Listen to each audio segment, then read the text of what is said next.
Bonjour à tous, bienvenue dans ce nouveau webinaire proposé par Refashion, webinaire intitulé Les nouvelles vies des textiles et chaussures. Donc aujourd'hui, on va vous présenter le cycle de vie des textiles et chaussures, qu'est-ce qu'ils deviennent, comment on peut les valoriser en vous présentant une priorisation des nouvelles vies. On va commencer dès maintenant parce qu'on a un programme tout de même assez chargé. Et puis, on a quelques slides au début là, d'introduction qui vont faire venir l'ensemble des participants. So, for non-French speaking participants, you can find the English version by clicking on the QR code here. And Antoine will add the QR code as well in the chat. Donc, pour information, le replay, comme d'habitude, le webinaire, comme d'habitude, est enregistré et vous aurez le replay disponible à l'issue du webinaire sur notre chaîne YouTube. On va vous présenter tous les éléments pendant 45 minutes et on va faire le plus possible pour bien garder 15 minutes de questions-réponses à la fin. Vous pouvez dès maintenant et tout au long de la présentation poser vos questions dans l'espace questions-réponses. Bien sûr, on prendra le temps derrière de répondre aux questions qui n'auraient pas pu être répondues tout au long de la présentation. Et puis, vous recevrez également la présentation à l'issue du webinaire. Pour rappel tout de même, très important, le devoir de confidentialité et obligation en matière de droit à la concurrence. Bien que nous n'échangeons pas avec vous en direct, vous pouvez bien évidemment parler dans le chat. On vous demande donc d'être très vigilant aux informations que vous partagez et de faire attention à la confidentialité des données. Nous sommes 3 intervenants aujourd'hui, moi-même, Sophie Cornoux, responsable valorisation, Antoine Dedieu, chef de projet valorisation, et Lucille Rébillard, chef de projet permacircularité. Pour information, nous sommes aussi accompagnés de Lucille Costet, responsable éco-conception, et Elena Boulevard, chef de projet éco-conception, qui sont à distance et qui vont donc pouvoir répondre au fur et à mesure de la présentation à vos questions dans le chat. Donc, n'hésitez pas à les poser dès maintenant. Elles feront leur maximum pour y répondre et puis on gardera bien entendu le temps à la fin pour répondre aux autres questions. Voici l'ordre du jour. Donc, on va rapidement vous présenter Refashion pour ceux qui ne nous connaissent pas. Et voici le sommaire sur la présentation de la chaîne de valeur des textiles et chaussures. Vous voyez qu'on va beaucoup parler de tri, de préparation matière, de recyclage, mais ce n'est pas la priorité, bien entendu. Il y a beaucoup de sujets en amont du recyclage qui concernent la production, la consommation, la collecte et bien entendu le réemploi et la seconde main. Lucille, je te laisse la main. Donc, on va commencer par une petite étape de présentation pour représenter Refashion et notre mission. Donc, Refashion, c'est l'éco-organisme. Est-ce que Sophie, tu peux bouger la slide, s'il te plaît? C'est l'éco-organisme de la filière textile, linge de maison et chaussures. Donc, on a été créé en 2008, on existe depuis maintenant 15 ans. Et on répond à la loi REP, la responsabilité élargie du producteur, qui du coup rend les producteurs responsables des produits qu'ils mettent sur le marché français. On est une société privée à but non lucratif et on est agrégé par les pouvoirs publics pour gérer la mission de la prévention et de la fin de vie des textiles, linge de maison et chaussures usagés sur le marché français. Donc, chaque producteur doit se doter d'une éco-contribution pour tous les volumes qu'il met sur le marché français. Donc, on est 100% financé par les marques, distributeurs et fabricants à travers ce système d'éco-contribution. Et on est aussi géré par les marques puisqu'on a un conseil d'associés qui est composé de 30 associés qui sont donc des marques. Donc, on est détenu par les marques.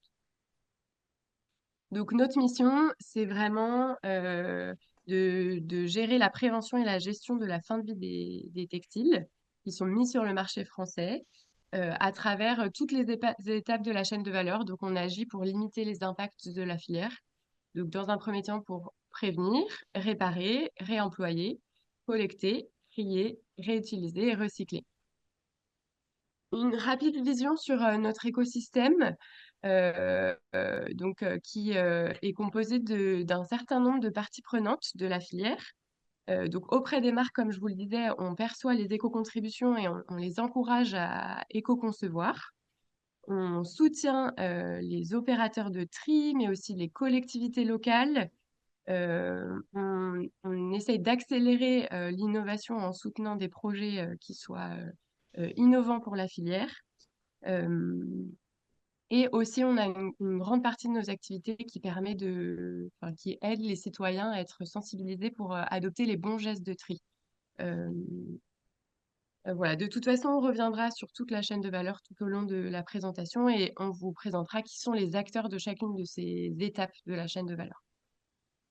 Toutes nos activités, elles sont guidées par quelque chose qui est très important, qui est la hiérarchie des modes de traitement des déchets.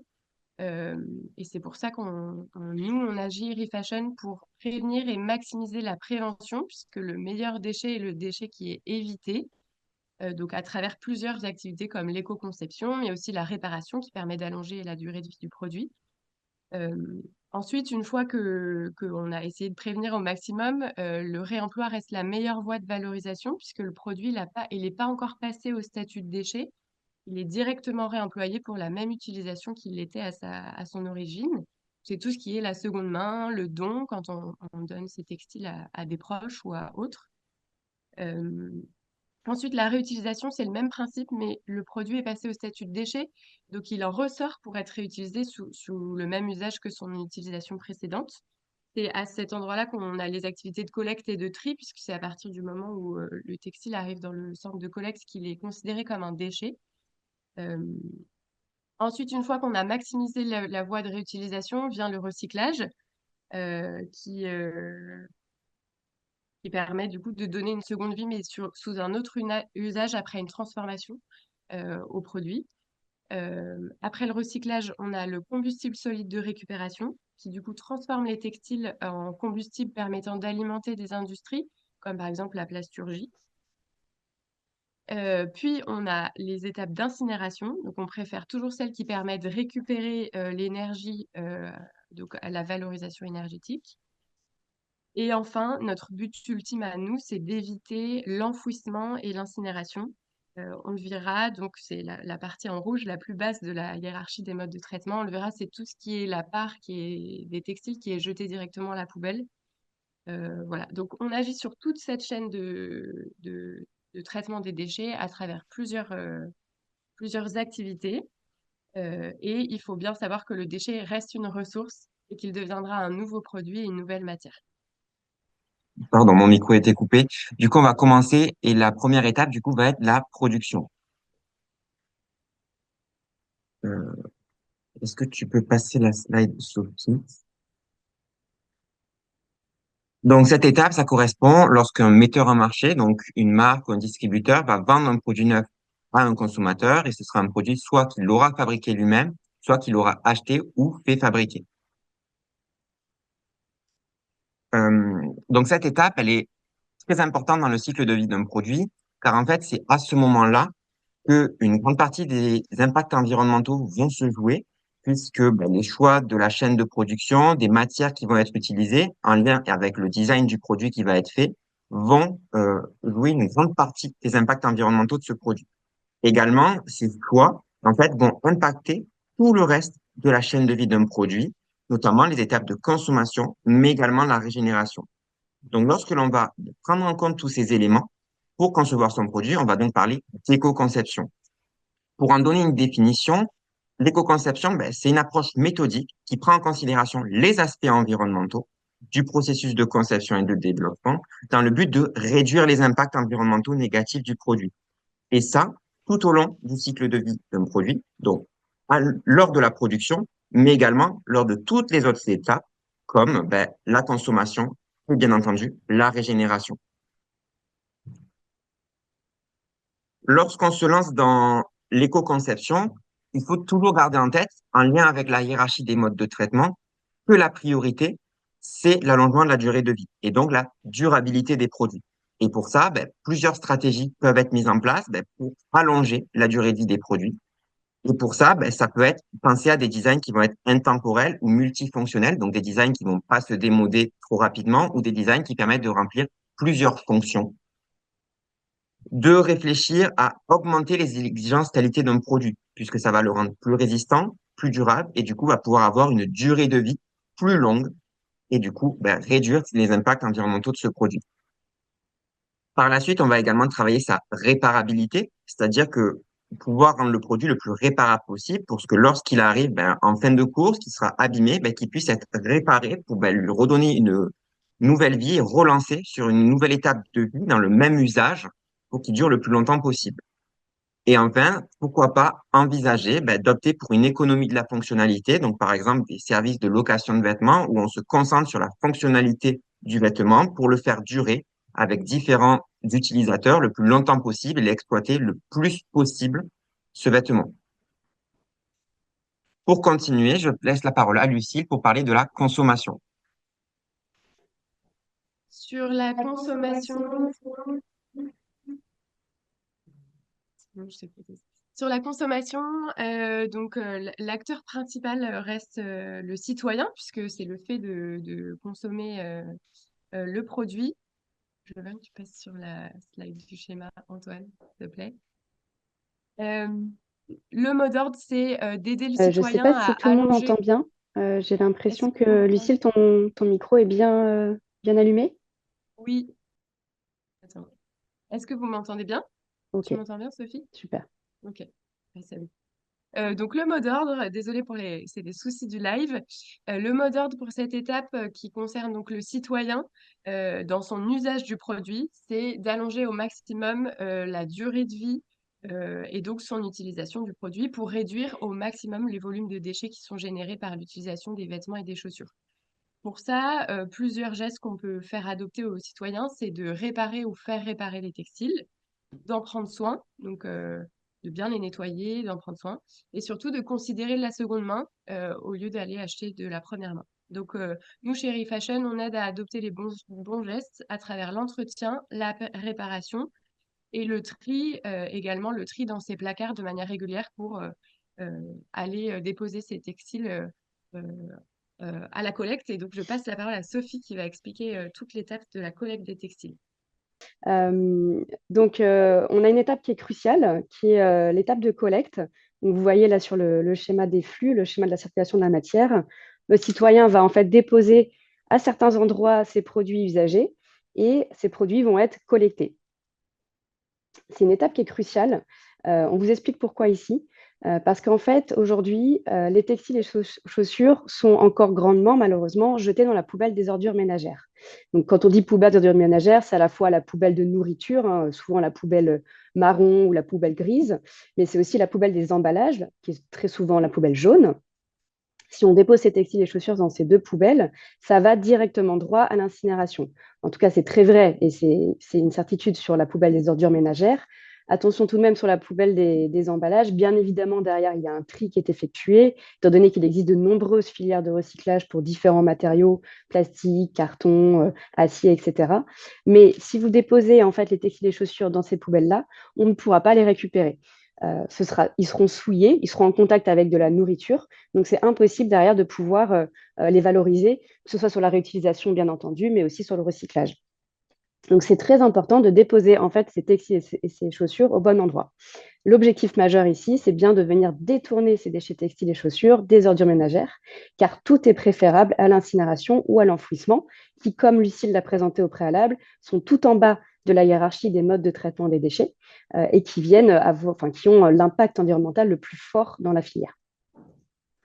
Le geste, il est simple, il est à la portée de tous. On peut déposer ses vêtements, son linge de maison, ses chaussures, qu'ils soient en bon état ou qu'ils soient abîmés. Donc ça, c'est quand même quelque chose d'important à comprendre. On a un grand travail toujours de sensibilisation auprès des citoyens. Beaucoup pensent toujours qu'il faut déposer uniquement les affaires en bon état, mais en réalité, c'est tout état. La seule chose qu'il faut respecter, c'est de ne pas déposer des vêtements qui sont souillés par de la peinture, par exemple. Ça va être très difficile à valoriser, mais aussi des chaussures ou des vêtements qui sont mouillés. Le fait d'être mouillé ou simplement humide, ça va venir contaminer les autres éléments, les autres articles. Ce sera très compliqué de les revendre sur le marché de la seconde main et ça peut venir aussi compliquer le recyclage.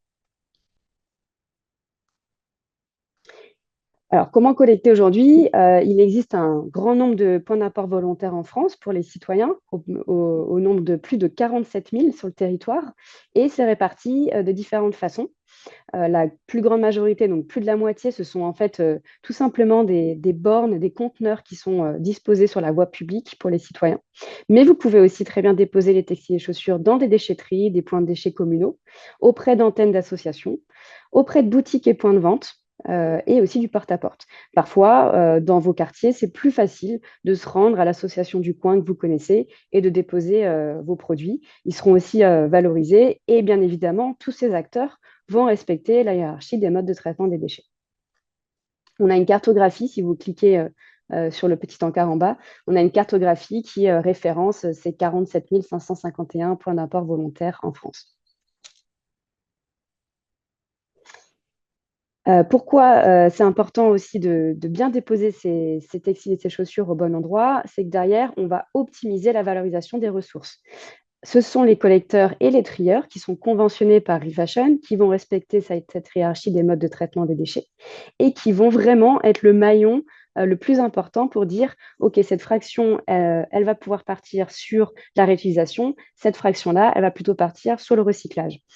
Donc, on va d'abord réemployer le plus possible quand les articles sont en bon état et correspondent à un certain marché et vont pouvoir être revendus sur le marché de la seconde main. Quand ce n'est pas possible, on va recycler en fonction de différents marchés également. On y reviendra plus tard. Et enfin, si on ne peut pas recycler, on va valoriser sous forme d'énergie. Et seulement après, seulement à la fin, on va venir incinérer. Donc là, vous avez un exemple un petit peu concret, on va dire, des deux voies principales qui existent. Sur un gisement à gauche que vous voyez de produits textiles qui ont été collectés et qui ont été triés, on va d'abord venir adresser ces gisements-là au marché de la seconde main, à la réutilisation, le plus possible pour revendre ces éléments dans des boutiques de seconde main. Et quand ce n'est pas possible, on va essayer de trouver une voie de recyclage en fonction du gisement, en fonction des matières. Tout va dépendre de ça. On y reviendra plus tard pour pouvoir les recycler. En tout cas, ce qu'il faut retenir ici, c'est que quand vous déposez vos vêtements et vos chaussures, ce sont des ressources qui existent déjà, qui sont existantes sur le marché. Donc, c'est quand même bien dommage de venir les incinérer alors qu'on peut en faire quelque chose, qu'on peut les réutiliser, qu'on peut les recycler et qu'on va venir éviter un maximum de venir prélever sur des ressources naturelles une nouvelle fois alors qu'elles existent déjà sur le marché. Ici, vous voyez une photo d'un centre de tri à l'entrée d'un centre de tri. Donc, tous les centres de tri ne sont pas organisés de cette façon-là. On y reviendra plus tard. Il y a différentes façons de faire du tri. Mais en tout cas, ce qu'on voulait vous dire pour conclure sur ce point dans le cycle de vie du produit, c'est que la collecte, c'est vraiment le démarrage même.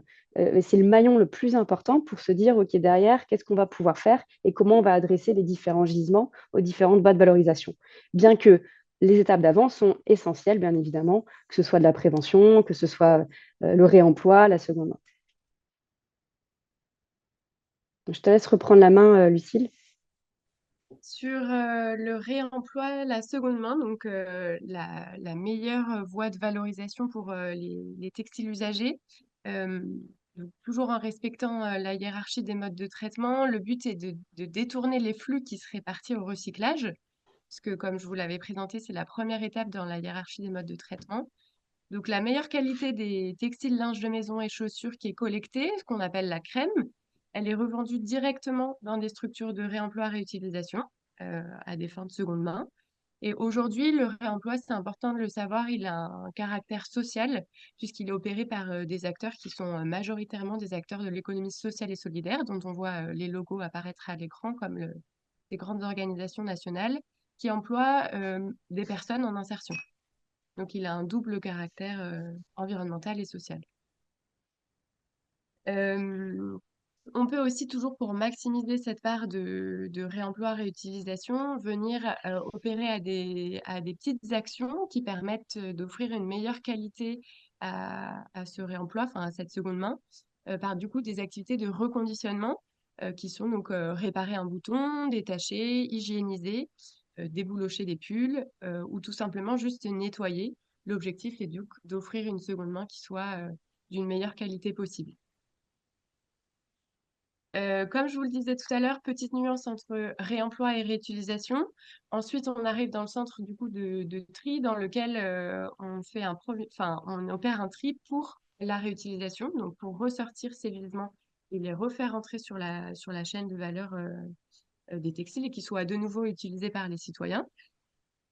Donc aujourd'hui, vous voyez à l'écran apparaître une photo d'un centre de tri qui est plutôt d'une taille moyenne. On a une grande diversité des centres de tri qu'on a aujourd'hui en France.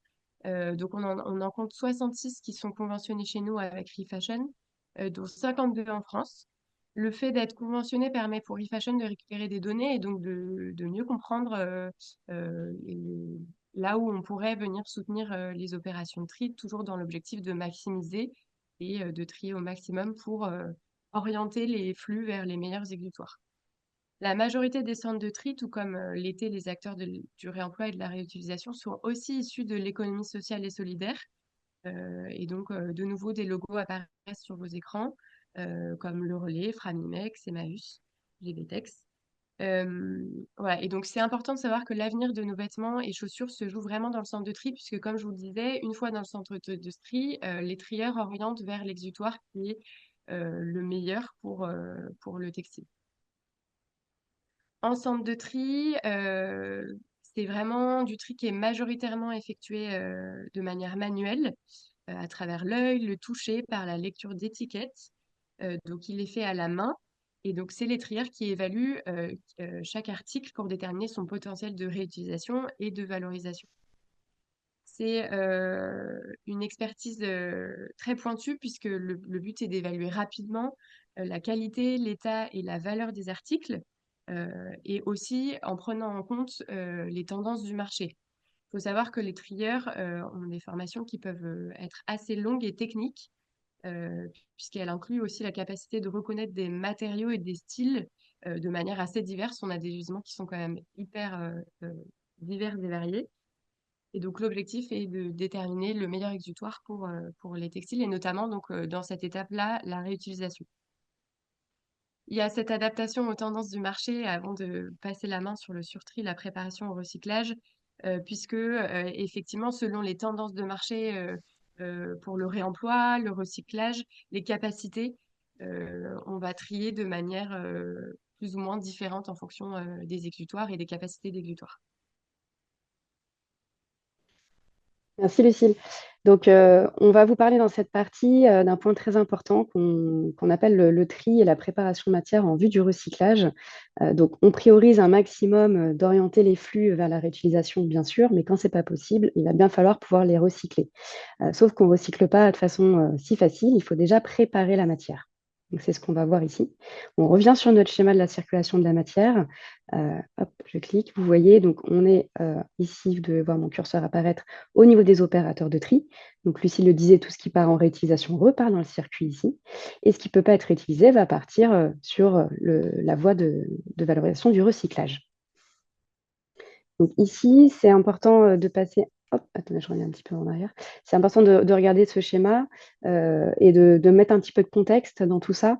En fait, vous voyez sur le schéma, en bleu, c'est la réutilisation. En violet, c'est le recyclage et la valorisation énergétique, surtout le CSR. Et en rouge, ce sont les déchets ultimes. Tout à gauche, c'était il y a 10 ans. Au milieu, c'est aujourd'hui. Et à droite, c'est demain.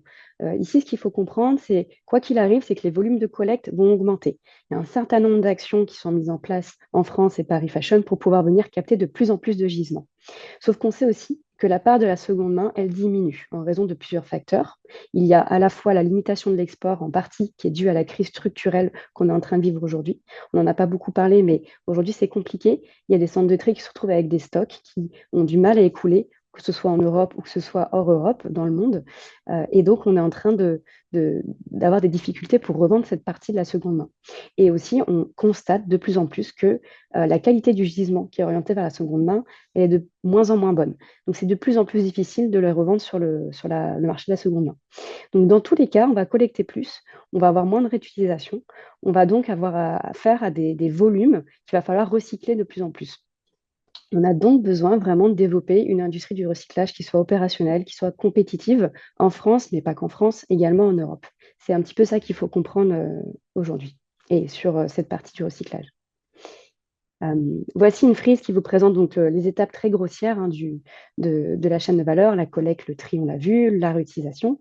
On arrive donc sur du surtri en vue du recyclage, de la préparation matière, et enfin, on va pouvoir recycler. Donc là, ce qu'il faut comprendre, c'est que entre le tri en vue du recyclage et le recyclage, il y a plein d'autres étapes entre les deux. Et donc, on va passer un petit peu de temps dessus pour que vous compreniez bien de quoi il s'agit. On a en fait, quand on décide que le gisement ne peut pas être réutilisé, donc qui va être orienté vers le recyclage, on va devoir travailler sur ce gisement et le fournir, le présenter à des préparateurs de matière et des recycleurs, en respectant un cahier des charges, leur cahier des charges. C'est ça qui est très important à comprendre. Un recycleur ne va pas nécessairement pouvoir tout recycler. Déjà, il y a deux sujets très différents. Il y a les vêtements, le linge de maison, qui sont les textiles, qui ont des problématiques assez communes, même si le linge de maison est plus facile aujourd'hui à préparer et à recycler. Et il y a les chaussures, qui est un produit qui n'a absolument rien à voir. On parle de matières complètement différentes. Antoine reviendra un petit peu dessus tout à l'heure. Et donc, on va devoir vraiment adapter le gisement à un cahier des charges, à des spécifications qui sont précisées par les préparateurs de matière et par les recycleurs. Le but de préparer la matière, c'est de venir le plus possible optimiser le processus de recyclage en fonction de ce qu'on va faire, du broyage, on peut faire de l'effilochage, de la dissolution chimique, de la filature, peu importe le débouché. On va venir préparer cette matière pour qu'elle soit prête et qu'elle vienne fournir des matières recyclées qui soient les plus opérationnelles, les plus optimisées possibles. Et ça fait le point avec ce que je voulais dire, c'est que l'objectif, c'est de venir obtenir une matière recyclée qui, d'un point de vue technique, de propriété technique, va se rapprocher le plus possible de la matière vierge pour venir moins prélever sur les matières vierges. On va aussi avoir un sujet sur les couleurs, parce qu'en fait, dans les produits, que ce soit la chaussure ou les textiles, on a déjà des couleurs qui sont existantes. Et donc, il y a des procédés de recyclage qui vont permettre de ne pas venir reteinter la matière tout au long du processus. La teinture, l'ennoblissement, ce sont des processus qui sont coûteux, énergivores. On va essayer d'éviter un maximum ça. Et ça va vraiment dépendre à chaque fois du cahier des charges des recycleurs. En tout cas, ce qu'il faut retenir, c'est que tout va dépendre du produit qu'on cherche à obtenir ou du débouché, du marché qu'on souhaite adresser. Ici, on voulait vous passer rapidement sur la composition des gisements dans les centres de tri. On a mené une étude qui est disponible en bas. Là, je vous l'ai mis, caractérisation des flux entrants et sortants des centres de tri. On a mené une étude auprès d'une dizaine de centres de tri pour comprendre concrètement dans les centres de tri de quoi il s'agit, du gisement qui entre et du gisement qui sort des centres de tri. Ici, ce sont les compositions matières sur les gisements qui vont sortir des centres de tri. Et ce qu'on voit, c'est qu'il n'y a pas une seule matière textile, bien évidemment, mais il y a une multitude de matières. Et ça, c'est compliqué. C'est compliqué, il faut le prendre en compte. Et bien évidemment, chaque recycleur va venir à un cahier des charges qui va être spécifique à telle ou telle matière. Donc, on a de nombreuses matières. Et en plus de ça, on a des mélanges de matières. Donc, on a quand même un peu moins de 30% du gisement qui est du 100% coton. 11%, c'est du 100% polyester. Donc là, on peut dire que c'est plus ou moins simple, mais c'est quand même bien d'avoir une bonne proportion du gisement qui soit du monomatière. Et après, tout le reste, vous voyez, c'est quasiment que des mélanges. Et donc là, ça va nécessiter de venir recycler de telle ou telle façon et de prendre en compte, bien évidemment, ça. Pour pouvoir recycler plus vite, mieux, à grande échelle, en France et en Europe, on a besoin aussi en amont de venir automatiser le tri. Donc là, on vous a représenté un petit peu la chaîne et la fresque de l'alimentation du tri. À gauche, vous avez les textiles en mélange qui vont devoir aller au recyclage, en quelque sorte. On va venir essayer d'automatiser un maximum la ligne de tri, de venir identifier la matière. Donc, comme je disais avant, étant donné qu'il y a beaucoup de matières, l'idée, c'est de venir les identifier pour correspondre à un cahier des charges de recycleur. Et parfois, on va avoir besoin d'identifier aussi la couleur des gisements. Et ça va nous permettre enfin de séparer des textiles selon l'identification de la matière ou de la couleur. Et on va pouvoir créer des catégories de textiles triés qui vont être orientés vers des recycleurs. Ce qui est aussi important de comprendre, c'est que les technologies, j'y viens juste après, ne permettent pas d'identifier 5, 6 matières. En général, on peut identifier 1, 2 matières. C'est un petit peu les limites des technologies. Mais tout de même, on avance. C'est un défi technologique de reconnaître les matières, ça c'est sûr. Mais il y a de plus en plus de technologies qui existent et il y a de plus en plus de centres de tri ou même d'autres acteurs qui intègrent ces technologies dans leurs processus et dans leurs équipements. Donc, il faut pouvoir reconnaître la matière, ça c'est clair. Il faut que ce soit un système qui soit fiable, qui soit rapide, qui ne vienne pas détruire la matière et qui soit économique. Parce que tout ça a un coût, toutes ces étapes qu'on vous précise depuis tout à l'heure, ça a un coût énorme à chaque fois. Et donc, il faut essayer d'être le plus compétitif possible. Et la technologie qui existe et qui est la plus utilisée aujourd'hui auprès des acteurs, c'est le principe de la spectroscopie. On va utiliser en fait la technologie du proche infrarouge. La seule limite, comme je disais, c'est qu'on va pouvoir identifier une à deux matières. Au-delà de deux matières, ça devient compliqué. L'autre limite qui est à prendre en compte également, ce sont les couches. Un manteau est composé de nombreuses couches, potentiellement de nombreuses matières. Donc, ça va aussi avoir ses limites. Mais déjà, il y a une partie du gisement qui est du t-shirt, du linge, même un jean. Voilà, il y a quand même beaucoup de produits qui n'ont pas de couche forcément et qu'on pourrait facilement adresser sur du tri automatique. Je vous invite également, pour ceux qui veulent aller plus loin, d'aller voir notre étude sur la veille des technologies de tri, qui est très intéressante et qui a été faite à l'échelle européenne. Une autre étape très importante, une fois qu'on a trié en fonction des couleurs, en fonction des matières, c'est de venir délisser, démanteler les produits. On parle plutôt de délissage pour les textiles, on parle de démantèlement pour les chaussures. Ici, c'est une étape importante qui consiste à venir retirer les composants, les points durs d'un produit qui vont venir perturber le recyclage. Donc, on les appelle les perturbateurs au recyclage. On a une liste non exhaustive qu'on vous montre ici.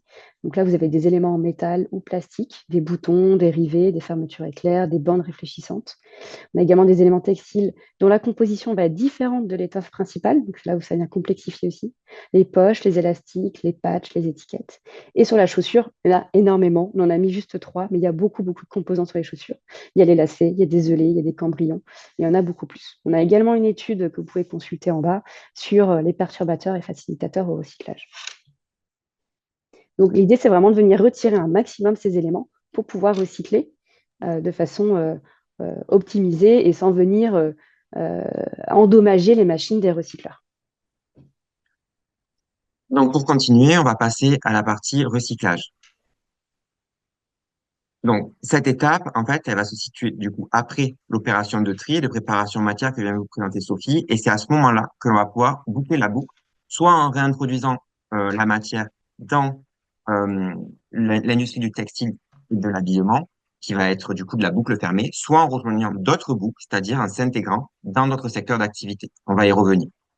Donc, si on reprend notre petite chaîne du recyclage, ben, en fait, après ces étapes de tri, on va avoir ces étapes de recyclage qui vont être les étapes où on va produire la matière première recyclée. Et là, on va différencier différentes technologies pour le textile et des technologies spécifiques au niveau de la chaussure. Donc, on va rapidement présenter chacune de ces technologies, mais on va rester juste donner une vision d'ensemble. On vous invite à aller voir des webinaires dédiés que l'on a fait sur chacune de ces technologies pour le textile, pour aller plus loin, pour mieux les comprendre et voir tous les enjeux qu'il peut y avoir derrière. Donc, au niveau du textile, on va d'abord trouver le recyclage dit mécanique, qui va être l'ensemble des traitements mécaniques qui vont pouvoir être faits pour transformer les déchets. Donc, ça va être de la coupe, du défibrage. Donc, vous pouvez voir des exemples de morceaux coupés de fibres sur les photos qui vont être créer ces matières premières recyclées. Ce sont à aujourd'hui les solutions les plus matures, c'est-à-dire qu'il y a à aujourd'hui des acteurs qui sont industrialisés et qui peuvent traiter des gisements à échelle industrielle. Mais ça, sur certains gisements. Alors, ça peut en traiter une diversité, mais pas non plus tous les gisements. Comme on a pu le voir précédemment, le gisement textile est très hétérogène. Ces acteurs vont se concentrer surtout sur des gisements qui vont être monomatières, comme du coton, du polyester, de l'acrylique, par exemple, ou des mélanges relativement simples, comme les mélanges coton-polyester. Ils se focalisent sur ces mélanges-là, ou ces produits, matières-là, car c'est sur ces matières que les débouchés existent à aujourd'hui. Si on continue, on va trouver ensuite le recyclage thermomécanique, qui là va être l'ensemble des procédés de fusion de fibres synthétiques thermoplastiques associés à des traitements mécaniques. C'est important de souligner le fait que ce soit des fibres synthétiques thermoplastiques. C'est qu'une certaine typologie de fibres synthétiques. Ce sont des fibres qui, lorsqu'elles vont pouvoir être montées en température, vont pouvoir rentrer dans un état de fusion tout en conservant leurs propriétés. Elles vont pas être dégradées et ainsi pouvoir redescendre en température derrière. Ça va être notamment les polyesters et les polyamides. Ce sont des solutions qui sont relativement fonctionnelles et qui, à aujourd'hui, rencontrent pour autant des difficultés sur la partie post-consommation, notamment à cause des mélanges. Pour pouvoir être opérationnel, en fait, il faut que ce soit des vêtements qui soient 100% polyester ou 100% polyamide. Aujourd'hui, sur les gisements post-consommation, en fait, on a des mélanges qui compliquent l'utilisation de cette voie pour traiter ces matières. Et également le fait que, en fait, on parle de polyester, mais il existe plusieurs polyesters, plusieurs grades, on va appeler, c'est-à-dire de qualités différentes qui font que, en fait, ça va perturber le recyclage pour avoir des matières premières recyclées derrière les plus homogènes possibles. Ensuite, on va retrouver le recyclage chimique, où là, ça va être l'ensemble des procédés de décomposition des fibres par des voies chimiques pour revenir aux constituants de base, donc revenir à un équivalent de la matière vierge. À aujourd'hui, ce sont des solutions qui sont à des stades de R&D pour la majorité, et les plus avancés commencent à ouvrir leurs démonstrateurs en Europe. Donc, certains ont ouvert ces dernières années ou vont ouvrir dans les années à venir. Mais c'est encore plutôt de la R&D. Il n'y a pas de solution à très grande échelle industrielle à aujourd'hui. Donc, à aujourd'hui, on est surtout sur des matières comme le coton, le polyester ou les mélanges coton-polyester. Donc, c'est sur lesquels se sont focalisées les recherches à aujourd'hui et quelques solutions sur le polyamide. Une fois qu'on a vu ces trois voies, c'est important de comprendre que ces trois voies sont différentes. Comme vous avez pu le voir, elles utilisent des procédés différents, elles traitent des matières différentes et permettent de produire des matières premières recyclées différentes. Mais ces trois voies, en fait, sont complémentaires. Parce qu'en fait, puisqu'elles permettent de traiter une grande diversité de matières, en fait, elles vont permettre de traiter le gisement dans sa diversité. Et c'est ensemble que ces trois voies vont pouvoir permettre de traiter les volumes et la diversité du gisement. On vous propose un rapide focus sur la chaussure. À aujourd'hui, les solutions de recyclage de la chaussure, en fait, c'est beaucoup de R&D, donc on va plus parler de préparation au recyclage de la chaussure à aujourd'hui. Les étapes à aujourd'hui se concentrent surtout sur la séparation des composants et on va distinguer deux voies principales. La première va être de séparer la tige et la semelle, donc la partie supérieure de la chaussure avec la semelle, puis de broyer séparément ces deux parties et d'extraire, par des solutions de séparation densimétrique notamment, les différents composants pour obtenir des lots de composants broyés les plus homogènes possibles. Et l'autre voie va être de broyer directement la chaussure dans sa totalité et de séparer par les mêmes procédés les différents composants, chacune avec des difficultés particulières pour se développer. Derrière, au niveau de la réincorporation, il y a un focus qui est plus fait aujourd'hui au niveau de la R&D sur la semelle. Parce que la semelle, c'est la partie la plus volumineuse dans un premier temps de la chaussure, mais également la partie la plus homogène en termes de composition, comparée à la partie supérieure, donc la tige, qui représente plus de petits morceaux, plus de composants qui complexifient la partie de séparation et du coup de recyclage derrière. Le focus est plutôt fait sur des matières comme le caoutchouc, le VA, le PVC, le PU aujourd'hui sur la recherche et toute cette R&D au niveau de la valorisation des chaussures. Pour continuer, une fois qu'on a produit ces matières premières recyclées, donc qui répondent et qui ont des propriétés, on va pouvoir les réincorporer dans de nouveaux produits. Et ça, soit en boucle ouverte, soit en boucle fermée. On va y revenir. Mais avant, un petit rappel sur le fait que c'est capital d'avoir en tête le débouché lorsqu'on se lance dans le recyclage. Pourquoi? Parce que en fait, c'est par le débouché que l'on va pouvoir identifier la voie de recyclage adaptée.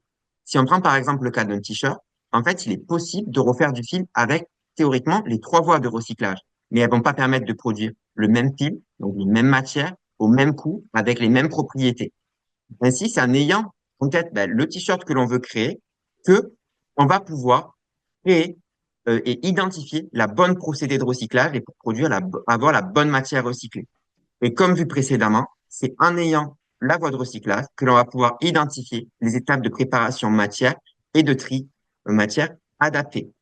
Donc, il faut bien avoir cette réflexion en partant de la fin et du coup connaître le débouché lorsqu'on se lance dans le recyclage. Au niveau de la réincorporation, on va distinguer du coup deux typologies de réincorporation, soit de la réincorporation en boucle fermée, c'est-à-dire utiliser ces matières premières recyclées pour les introduire dans des textiles et des chaussures. Pour ça, ça va être des industries comme la filature, derrière tout ce qui va être le tissage, le tricotage, mais également la réintroduction, par exemple, dans des semelles. Et enfin, on distingue ça de la boucle dite ouverte, donc ça va être l'introduction dans d'autres secteurs d'activité, puisque les matières utilisées dans l'industrie textile sont des matières qui sont utilisées dans d'autres industries. Donc ces industries-là sont aussi intéressées pour les utiliser. Donc ça va être par exemple des secteurs comme l'automobile, le bâtiment, la plasturgie, et mener à des acteurs qui vont être comme par exemple les fabricants d'isolants thermiques ou phoniques, la production de non-tissés ou la plasturgie. Et de nouveau, c'est important de bien voir ces deux grands domaines de débouchés comme étant complémentaires. En fait, ces domaines vont permettre de traiter le volume dans sa globalité parce que ça offre une grande diversité de produits dans lesquels on peut les réincorporer et du coup traiter les énormes volumes qu'il y a actuellement et à venir. Pour finir sur cette partie recyclage, un petit focus en fait sur les principaux débouchés. Alors aujourd'hui, le recyclage est porté par le recyclage en boucle ouverte, notamment par deux typologies de produits. La coupe en chiffon d'essuyage, qui est en fait la filière historique en France, donc c'est-à-dire le fait de découper les vêtements pour obtenir des chiffons, et les filochages pour produire des non-tissés, comme notamment des isolants. Et c'est important de souligner que la production de non-tissés, c'est la création de produits à forte valeur ajoutée, puisque ce sont des produits qui répondent à des exigences techniques, voire des normes, des certifications. Et du coup, il y a une nécessité de bien connaître les gisements qui vont entrer pour les faire. Et du coup, on ne peut pas y envoyer n'importe quoi, ce n'est pas une voie pour tout. Et pour continuer, je laisse la parole à Sophie pour parler de la valorisation énergétique. On va parler de la valorisation énergétique et d'un sujet qui est très important, qui concerne le combustible solide de récupération. Donc là, sur le schéma, on est au niveau de l'opérateur de tri. Il y a les gisements qui vont partir sur la réutilisation, les gisements qui partiront sur le recyclage. Et il y a encore beaucoup de cas où en fait on ne peut ni réutiliser ni recycler, et donc il y a des solutions de valorisation qui existent. Celles qu'il faut prioriser absolument, c'est la préparation et la fabrication de combustibles solides de récupération, CSR. C'est aussi ce qu'on a vu dans la hiérarchie des modes de traitement tout au début de la présentation. Donc c'est quand le réemploi n'est pas possible, que le recyclage n'est pas non plus possible, qu'on va décider de venir valoriser de façon énergétique. Une petite slide sur le combustible solide de récupération. Donc, l'objectif principal, c'est de venir produire de la chaleur. On insiste dessus parce qu'il y a un amalgame aujourd'hui qui est fait beaucoup entre le CSR et la valorisation énergétique, l'incinération avec valorisation énergétique. L'objectif n'est pas vraiment le même. Ici, sur le CSR, on vient vraiment vouloir venir produire de la chaleur. On va construire, fabriquer un combustible. Vous voyez la petite photo ces sortes de pelettes, des granulés qui sont composés de plein d'éléments.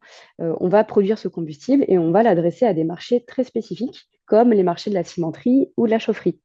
Donc, il y a vraiment un marché qui est installé avec des prix de marché et surtout, ça demande beaucoup, beaucoup de préparation pour créer ce CSR, ce combustible, avec des recettes qui sont très différentes en fonction des acteurs. On les appelle les préparateurs de CSR. Il y en a un très gros qui est en Belgique et puis après, il y en a plusieurs qui sont en France. Et ils ont chacun un peu leur recette secrète qui va permettre de créer ce combustible. C'est d'ailleurs, pour information, un combustible qui est parfois aussi composé de plein d'autres déchets, hein, du bois, d'autres types de déchets, vraiment. Le textile, aujourd'hui, est une part assez mineure de tous les déchets traités, mais on va avoir de plus en plus besoin de développer le combustible. Je vous ai dit tout à l'heure qu'on va augmenter les volumes, la réutilisation a tendance à baisser vu les marchés qui sont en difficulté aujourd'hui. Donc, on va devoir de plus en plus recycler. Mais on sait très bien que dans cette part recyclable qu'on va venir capter dans la poubelle des ordures ménagères, il y aura forcément une partie qui ne sera pas recyclable et donc qui va devoir être adressée aussi au CSR. Donc, on a besoin de venir développer les capacités en France et en Europe. Et donc, ne pas venir faire l'amalgame avec la valorisation, avec l'incinération en vue de la valorisation énergétique qui est différente. L'incinération, l'objectif premier, c'est de venir éliminer le déchet. C'est de trouver une solution pour l'éliminer. Et après, on a l'incinération qui permet de récupérer quand même de l'énergie. Donc, c'est moins bien que le CSR, mais c'est mieux que l'incinération ou l'enfouissement qui ne permet pas de récupérer d'énergie et qui est simplement vraiment un déchet ultime où l'impact environnemental est très, très fort. Antoine, je te laisse conclure. Oui, alors pour conclure, on va revenir sur un peu les messages clés à chaque étape. Donc, Comme on l'a vu, ben, la première étape, ça va être de favoriser le plus possible l'éco-conception, c'est-à-dire de mettre sur le marché des produits les plus éco-conçus possibles, parce que c'est lors de cette étape qu'en fait, ben, une grande partie des impacts environnementaux des produits se joue. Et également, ça impacte grandement ben, toutes les étapes du cycle de vie derrière, comme la consommation et la régénération. Mais il faut bien se rappeler, avant d'envisager toute autre voie de valorisation, que la priorité, c'est la durabilité et l'allongement de la durée de vie. Parce que c'est ça qui a le moins d'impact environnementaux d'un produit. Et du coup, ben, il faut le réemployer le plus possible et lorsqu'il commence à se dégrader, le réparer pour étendre cette durée de vie. Derrière, ben, lorsqu'un produit ben, va arriver en fin de course, va être trop abîmé ou que ben, en fait, on peut pas nous le réemployer directement, il faut les collecter. C'est la porte d'entrée vers la valorisation. Et là, à cette étape-là, un tri va pouvoir être fait pour orienter vers les bonnes voies. Et bien sûr, en encourageant le plus possible la seconde main lorsque cela est possible, parce que de nouveau, c'est allonger la durée de vie des produits et permettre une réduction des impacts environnementaux.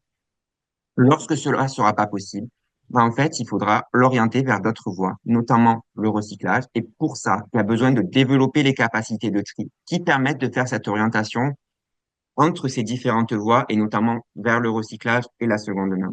Mais également, en particulier pour le recyclage, développer les capacités de préparation matière, puisque ces capacités, ben, en fait, sont une étape clé pour pouvoir développer le recyclage sur les produits qu'il n'est plus possible de réemployer et du coup, bah, favoriser le développement du recyclage. Et enfin, pour favoriser le développement du recyclage, il faut augmenter l'incorporation de matières recyclées dans les produits. Puisqu'en fait, c'est en augmentant la part de matière recyclée dans le produit que, en fait, on va pouvoir augmenter le recyclage et développer les solutions de recyclage le plus possible pour les produits, bien entendu, qui ne seront pas réutilisables. Pour aller plus loin, on vous a mis un ensemble de ressources et d'études que vous pourrez consulter. Alors, on va vous envoyer la présentation à l'issue du webinaire, donc vous aurez tous les liens cliquables pour pouvoir ben, consulter ces ressources et aller plus loin sur vos connaissances sur les différents sujets. On vous en a cité plusieurs tout au long de la présentation et il y en a d'autres dans cette liste. Et maintenant, nous allons pouvoir passer au temps de questions-réponses pour pouvoir ben, répondre aux différentes questions que cette présentation a pu susciter chez vous.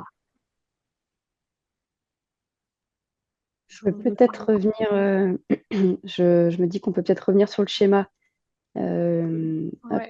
de l'ensemble du cycle de vie. Comme ça vous donne la vue d'ensemble de tout ce qu'on a dit. Voilà. On a eu, Sophie, peut-être qu'on a eu pas mal de retours sur les consignes de tri et notamment pourquoi mettre dans des sacs plastiques alors qu'on en utilise de moins en moins. Peut-être que tu peux revenir dessus.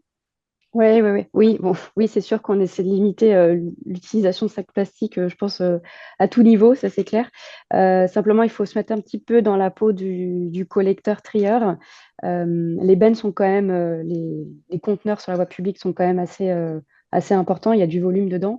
Ce serait très laborieux, compliqué, long de venir chercher tous les vêtements pour les déposer dans le camion. Il y a vraiment là une optimisation de temps en allant chercher chaque sac et en le déversant dans le camion.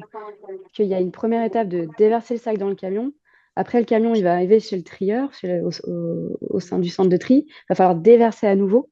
Bon, tout ça, ce sont des étapes quand même à prendre en compte qui sont assez longues, laborieuses. Donc, c'est une question d'optimisation de temps, de praticité, principalement.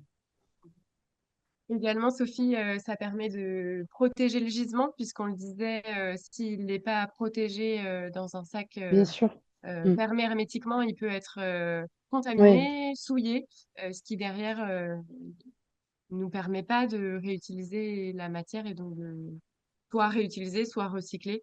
Donc c'est aussi en vue de protéger le gisement de la collecte. ouais, c'est un très bon point. On conserve un maximum la qualité. Oups, pardon.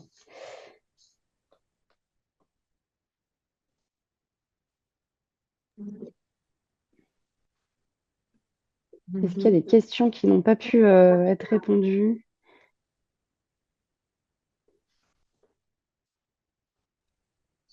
Également, j'ai l'impression qu'il y avait des liens qui fonctionnaient pas toujours. J'espère que vous avez pu récupérer la liste des opérateurs de tri conventionnés. Si c'est pas le cas, on vous le remettra peut-être quand on vous fera passer le support. Sachez que sur notre site internet, on essaie de communiquer au maximum sur sur les parties prenantes de la filière. Donc, vous pouvez retrouver la liste des opérateurs conventionnés, de tri conventionnés chez Refashion, euh, tout comme les acteurs sur le réemploi et la réutilisation qui sont soutenus, les projets d'innovation, quand on peut en parler. Enfin, voilà. N'hésitez pas à vous rendre sur notre site internet sur lequel on a quand même pas mal de ressources documentaires. Et sur les centres de tri, donc, qui sont au nombre de 66, on le disait, on a essayé de vous présenter quelque chose d'un peu généraliste pour vous donner une vue d'ensemble. Et Lucille le disait, quand on parlait des centres de tri, il faut bien avoir en tête qu'il y a une grande, grande diversité des acteurs.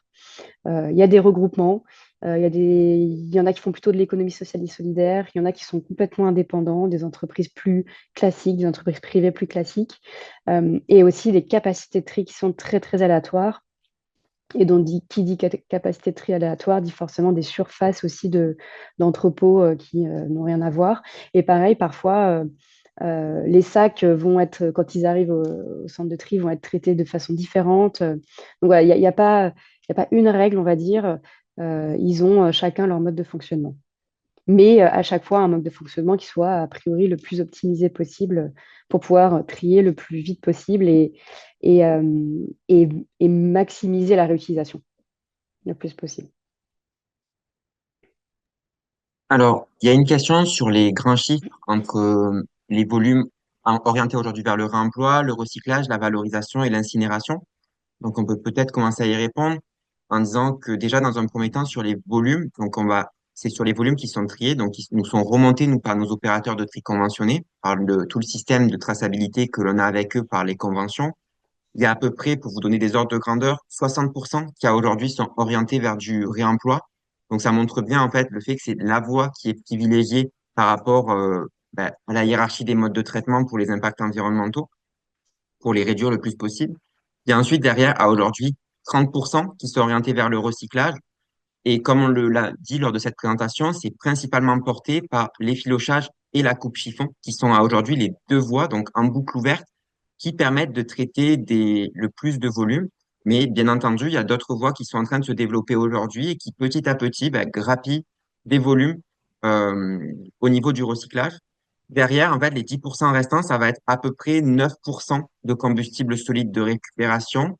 Et derrière, les 1% restants, ça va être du coup de l'élimination avec valorisation énergétique ou de l'élimination avec une incinération sans aucune valorisation ou un enfouissement du coup sans aucune valorisation. Donc vraiment, aujourd'hui, on a à peu près 1% qui n'est pas valorisé soit par la matière, donc soit avec le réemploi ou le recyclage, soit par l'énergie, donc avec le CSR principalement. Et du coup, tout l'objectif est de rester à ces volumes qui soient extrêmement faibles sur cette élimination sans aucune valorisation, alors sur la partie avec l'augmentation des volumes. Bien entendu, en fait, c'est sur la part triée par les centres de tri, donc ça ne prend pas en compte la part qui a aujourd'hui est incinérée parce qu'elle est jetée dans les ordures ménagères ou dans le tri des emballages, qui n'est pas la voie de collecte dédiée au textile. Et du coup, on n'a pas de traçabilité sur ces flux, et ces textiles, en fait, ne vont pas pouvoir être valorisés correctement lorsqu'ils sont dans ces voies-là. Et pour aller un tout petit peu plus loin sur la traçabilité, donc Antoine parlait des conventionnements des collecteurs-trieurs. Donc aujourd'hui, on a la donnée sur les 66 centres de tri qui sont conventionnés par l'éco-organisme. Ça nous permet de récupérer les informations sur les tonnages triés de façon trimestrielle et annuelle. Les centres de tri vont obtenir un financement, un soutien financier de l'éco-organisme sur ces tonnages triés. La collecte n'est pas directement financée, c'est-à-dire qu'on on va pas donner un soutien financier aux collecteurs, pardon. En revanche, ce qui est important de comprendre, c'est qu'il y a tout intérêt à ce que les collecteurs aussi se conventionnent avec l'éco-organisme, parce que le trieur va être soutenu financièrement sur les tonnages qui proviennent des collecteurs qui sont conventionnés. Donc tout ça, c'est pour assurer une traçabilité tout au long du flux et, et fournir les données les plus fiables possibles. Mais il reste encore des acteurs qui échappent à la filière, bien entendu, et on y travaille. Pour répondre à une question qu'on a sur le chat, n'hésitez pas à utiliser la partie Q&A. C'est plus facile pour nos modérateurs de pouvoir orienter les questions et de nous les transmettre. On en discute à l'oral si elles sont pertinentes et si elles reviennent par plusieurs d'entre vous. Pour répondre à une question sur le réemploi, la phase de réparabilité n'était pas claire. Qui intervient pour savoir si le produit est réparable et comment? Alors, la réparation, elle intervient à plusieurs endroits de la chaîne de valeur de la filière. À la fois, le consommateur, pour allonger la durée de vie de son produit, peut faire appel à de la réparation. Euh, et également, une fois que les textiles sont collectés à des fins de réutilisation et de réemploi, le textile peut également être réparé. Et donc là, c'est de l'expertise du centre de tri ou des opérateurs de la collecte qui récupèrent la crème s'ils veulent faire des actions de reconditionnement, du coup, de les réparer pour maximiser leur réutilisation. Alors, il y a une autre question en fait qui concerne les étapes de caractérisation des matières. Alors, si Sophie, tu peux revenir sur la slide où on a le graphique avec toutes les matières et notamment le fait, en fait, pourquoi il y a du 100% inconnu à un moment et pourquoi en fait il y a des textiles qui sont considérés comme étant inconnus. En fait, ça va s'expliquer par le fait. Alors, il y a que les technologies à aujourd'hui d'identification des matières, en fait, comme on l'a expliqué, ne permettent pas d'identifier tout. Elles permettent d'identifier notamment des textiles qui vont être, en fait, soit 100% d'une matière, soit sur des mélanges relativement simples.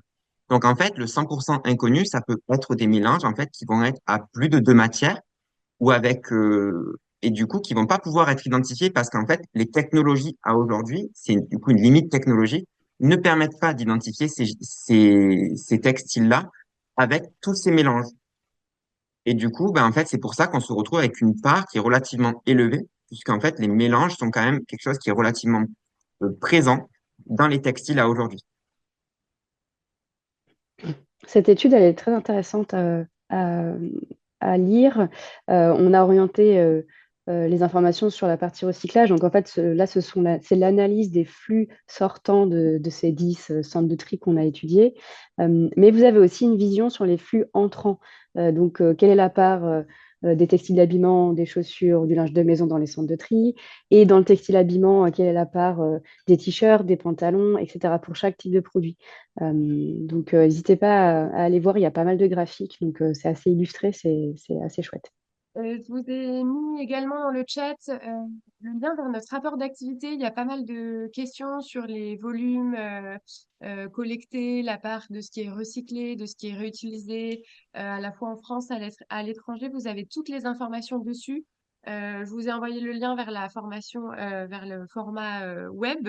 Vous pouvez également télécharger les chiffres clés en haut à droite. Donc, c'est un PDF sur lequel vous avez directement tous les chiffres en volume et en pourcentage dans un PDF plus digeste. Voilà.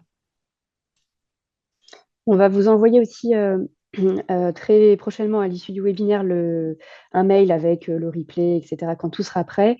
Il y aura aussi un questionnaire. L'idée, c'est de prendre vraiment 30 secondes, une minute pour y répondre. Ce qu'on essaie d'identifier, ce sont les sujets tout au long de ce cycle de vie qui vous intéresse et sur lesquels vous souhaitez avoir beaucoup, beaucoup plus d'informations.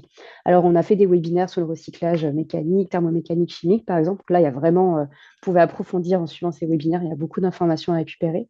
Mais il y a peut-être d'autres voilà, d'autres étapes qui sont bien évidemment à approfondir, qui vous intéressent. N'hésitez pas à soumettre ces sujets-là et on verra ce qu'on peut proposer en 2025 en contenu, que ce soit des webinaires ou autre type de contenu également. Il est 10h30. Est-ce qu'il y avait une autre question auquel on n'aurait vraiment pas répondu qui est très importante? Sinon, je pense qu'on va pouvoir clôturer. Super. Mais écoutez, merci à tous pour votre écoute, votre participation. Et puis, on vous fait suivre tous les éléments au plus vite. Et puis, on reste en contact. Merci à tous. Bonne journée. Merci beaucoup. Au revoir.